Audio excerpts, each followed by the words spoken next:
Drago braćo i sestre, pomaže Bog. Evo na 79. put i ovde, ispred ove scene političke prevare i okupacije Srbije.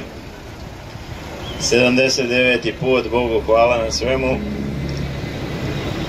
Dok se pravoslavna Srbija ne probudi, ali pravoslavna Srbija je trenutno isključena iz javnog života, iz svih institucija vlasti, na delu je otvorena ili pritvorna okupacija. Evo, Bogu hvala, ima ljudi koji iz daleka dođu, bar onda kad je neka jedna od važnijih litija kao što je ova uoči sutrašnje parade razvrata, tako da mi je osobito drago da pozdravim sestru Vesnu Veizović koja je sa porodicom došla iz Bajine Bašte i da je vratimo na njeno mesto gde je, ili ovo mesto gde ona nam se obraća. Izvoli, sestra. Hvala. Pomaže Bog. I dobro vas ja naši.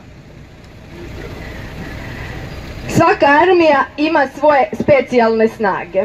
Među sataninim trupama homoseksualci su specijalna brigada. Oružje su im laži, prikrivanje i neopravdani zahtevi. Ovim rečima počinje knjiga Pederska brigada našeg čuvenog psihologa, pokojnog doktora Ratibora Đurđevića.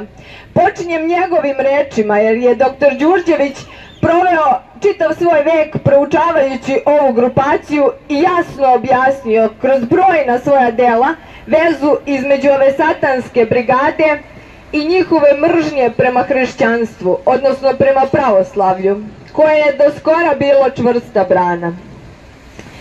Danas je, nažalost, ta brana popustila.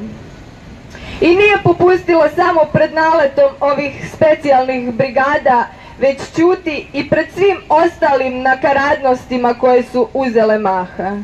Ćuti sveštenstvo, narod, elita spava. Čuvaju radna mesta, čuvaju udobnost koju su stekli upravo ćutanjem. Najvažnije im je da sačuvaju to materijalno bogatstvo, a o duši više niko i ne brine. Jer njima nisu poznate reči svetog vladike Nikolaja koji kaže: šta će mi široka imanja na ovoj zemlji kad će jedan grob biti dovoljan mome telu? Šta će mi sva bogatstva ovog tela kad se moja duša ne može nasititi njima? Ako skupim na gomilu sve dragocenosti i sva bogatstva ovog sveta, opet moram umreti. Ne brinu dakle oni ni o svojoj duši, a ni o onome što dolazi posle njih, našoj deci i našoj zemlji. Crkveni velikodostojnici dele ordenje ministrima koji su potopili manastire, koji su posekli hrast, koji su se odrekli Kosova i Metohije, uzeli se pod ruku sa Hašimom Tačijem i Ramušom Haradinejem, ljube se sa gej premijerkom. Mislim, stvarno nije u redu, ani politički korektno da se juče sastaju s premijerkom, ćaskaju onako prijateljski sa njom, a da danas protestuju protiv nje i njene pastve. Ne mogu samo da se odlučim da li je više poražavajuće to što ćuti naša crkva ili što ćuti čitav narod.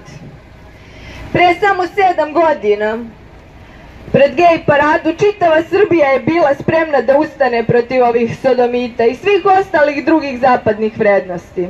I ustali su. Ali su oni za kim je ustajao srpski narod sedali kad je trebalo krenuti. I zato danas šta imamo? Hrvatsku lezbejku na čelu vlade i šiptarskog lobistu na čelu države. Vulina koji je hodajuća sramota, Gašića keramičara, Zoranu trilateralu, Sline, sve same babičluke, najgori ološ i ono najgore što može da se iskupi u jednom narodu, kukolj koji se ili baca ili gura ispod da ne bude vidiv, kod nas je isplivao na površinu i vlada nad čitavim narodom. Ja shvatam da je narod razočaran i da mu je preko glave i lažne opozicije, i vajnih patriota, i kojekakvih pokreta kojih ni danas nigde nema, ni sutra ih neće biti, a kojih nije bilo ni pre neki dan kada je ova okupaciona vlada i njihova lista bivših Srba sklopila pakt sa samim đavolom.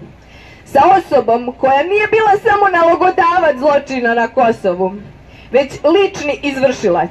On, Ramuš Haradinaj, koga naši politikanti i njihovi režimski mediji nazivaju premijerom Kosova, a sa kojim sarađuju radi našeg dobra, lično je ubijao Srbe, klao ih i seckao kao da su životinje, klao naše žene na Kosovu, silovao decu. I kako dobro može da ispadne od takve saradnje? Pogotovo dobro za Srbe na Kosovu i Metohiji. Pitam se stvarno, da li je moguće da ovo što se dešava danas u Srbiji je stvarno java, a nije neki košmar? Da ova vlast počini takvu izdaju i da se ni jedan Srbin ne nađe na ulici da izrazi bilo kakav protest.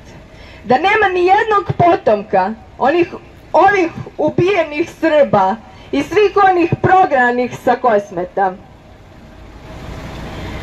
Nikoga ko bi se zamislio i rekao skupo će nas koštati ovo ćutanje.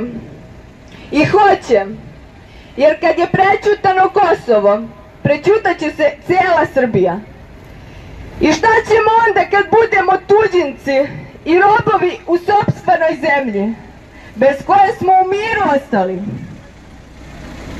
Isto tako, sutra imamo ovu paradu srama, koja se doduše obeležava čitav mesec, a koja je postala najnormalniji događaj, kom više niko ne pruža otpor. I gej premijerku. Pa kad je sve to tako lako prošlo kod naroda, šta sprečava njih da nam sutra instaliraju i prvog pedofila na čelu vlade, koji će sutra organizovati prirodno, i paradu pedofila, koji će opet tražiti svoja prava. I nemojte da vas začudi kada se to bude desilo, jer sve ide upravo u tom pravcu.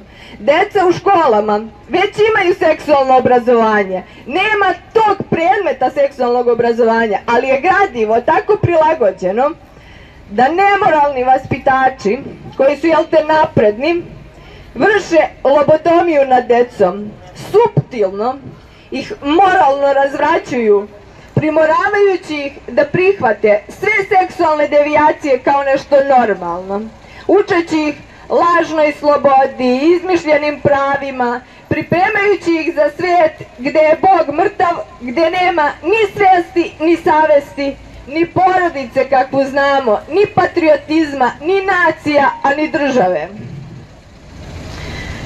Ni sa starima nije ništa bolje. Prag tolerancije moralnih vrednosti davno je pređen zahvaljujući reality programima, medijima koji diktiraju ponašanje svih generacija, koji su u stanju da od pobožne babe naprave razvratnu ženu. Jer eto, u takvom bolesnom ponašanju kako nam serviraju je uspeh.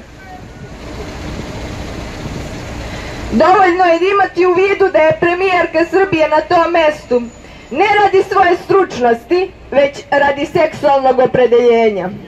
Samo iz razloga prestani da sereš, da bi ova okupatorska vlast pokazala zapadu koliko su napredni, kao ovaj na biciklu, da ne kažem šta.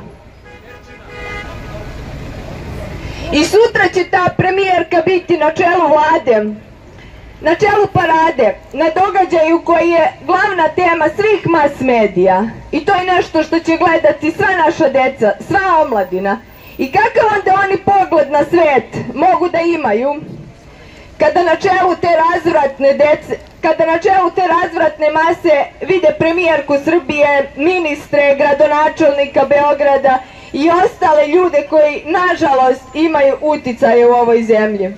Sem da zaključe da je takav bolestan put, bolestan i po telo a najviše po dušu put koji otvara njihova vrata.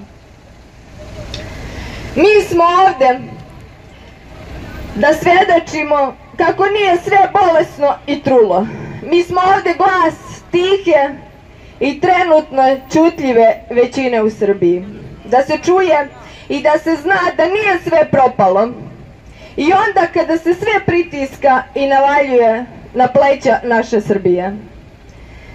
Zdravi ostajte i bolest razobličavajte.